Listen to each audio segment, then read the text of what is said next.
Explain this concept, I would like to share some of the agripreneurs' experiences. For example, we are in touch with one retired Air Force officer who runs one dairy. So because there are many dairy farmers, they have been doing dairy business for many years. But this particular person, after his retirement from Air Force, he thought of running it a bit differently.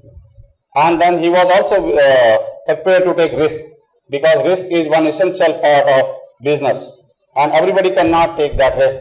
So he thought of doing dairy farming, but for A2 milk. A2 milk is close to, which has better digestibility, and he could identify the marketing opportunity in case of A2 milk.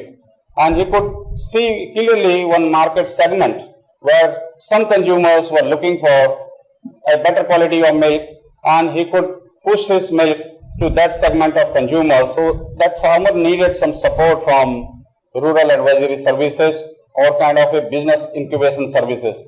So National Academy of Agriculture Research Management under Indian Council of Agriculture Research came forward to help him. And they are having one agri-business incubation service at Hyderabad at National Academy of Agriculture Research Management. So they joined hand with this farmer and supported him how he can go for A2 milk business. And they are in liaison, and with the help of the ABI, this farmer could establish himself as a milk producer of A2 milk. Likewise, there is other farmer. So he was doing some job somewhere. He is a young man, but he was doing, and then he was not that much keen to do kind of farming his parents have been doing. His parents have been growing sugarcane, rice and wheat year after year, and they were fed up with that kind of farming, and there was not much profit into that farming. And that young boy, he left the job, came back to the village, and he thought, why not to grow mushroom?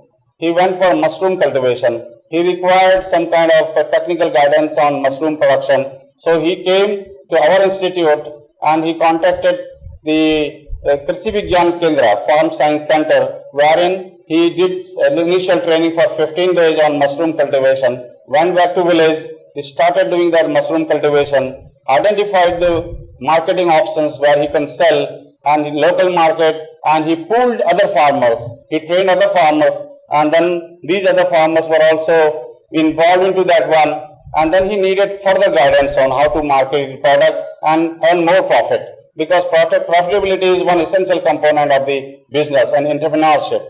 So the National Bank for Agriculture and Rural Development in India came forward to help him out by forming a producer company. Now that farmer is a part of a mushroom producer company, and now there are many farmers have joined hands with him, and now collectively they are having produced and then also they are coming out with the pickles from mushroom and many other products they are making, and different varieties of mushroom they are growing as per the market segment available. Some people can afford better quality of mushroom, some can go for the lower version of mushroom. So different market segments they are catering to. Slowly, rather than taking the mushroom for the faraway places, they are able to sell mushroom in the local market, and that is one very good example of how he could find market opportunity for his product and selling. Looking at him, many people, because he has been an innovator, because agripreneur has to be this one innovator also. He has to be creative, he has to be challenge taking, he has to be risk taking and creative also in all of his activity, and they set example for others. These two examples of the retired Air Force officer and this mushroom grower, these are the innovators and they are the agripreneurs, and the many other people in the area. They are looking forward for their advice, and sometimes they want to join hands with them and they want to follow their examples. Likewise, there are many other examples wherein these rural advisory services are supporting young farmers wherein they are in their new ventures, because sometimes they need financial help, sometimes they need technical guidance, sometimes they need input support. So all these kind of support, if they are given, these agripreneurs can do well in their job.